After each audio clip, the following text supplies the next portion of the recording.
U.S. President Donald Trump arrives in Switzerland on Thursday, ahead of his speech at the annual meeting of the World Economic Forum on Friday. Trump was scheduled to arrive in Zurich on Air Force One around 8:45 a.m. local time, 2:45 a.m. Eastern Time, with his address to the forum scheduled for 2 p.m. on Friday. Before leaving Washington for Davos on Wednesday evening, Trump tweeted to his 47 million followers that he was going to Davos to tell the world how great America is and is doing. Trump's forthcoming appearance at the World Economic Forum is much anticipated, given how starkly at odds his protectionist, America First rhetoric is with the globalist, pro-free trade vibes of the annual gathering of the world's economic and political elite on the slopes of Davos. Read more. Davos is looking for jobs. Trump has spoken repeatedly of his eagerness to redraw the United States' trading relationship with several countries, particularly China. He has already pulled the United States from the Trans-Pacific Partnership (TPP) trade agreement and has threatened to abandon the North American Free Trade Agreement (NAFTA) between the USA, Canada and Mexico. Earlier this week, Trump announced tariffs on imported washing machines and solar panels, a move that sparked the ire of South Korea and China.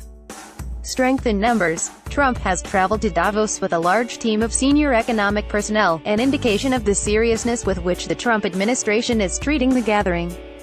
Among those traveling with Trump are Treasury Secretary Steven Mnuchin and Commerce Secretary Wilbur Ross, as well as a host of other senior cabinet figures. Although not part of the official U.S. delegation, White House Chief of Staff John Kelly, Secretary of State Rex Tillerson and National Security Advisor H.R. McMaster will also be in Davos. Ahead of the visit, Gary Cohn, the White House senior economic advisor, said Trump would be holding firm to his America First principles whilst also making it clear that America was open for business. The president will continue to promote fair economic competition and will make it clear that there cannot be free and open trade if countries are not held accountable to the rules, he said.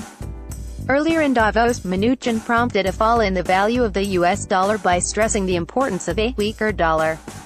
Obviously a weaker dollar is good for us, it's good because it has to do with trade and opportunities, he said, suggesting the White House's eagerness for the value of the currency to fall in the hope that it will boost U.S. exports.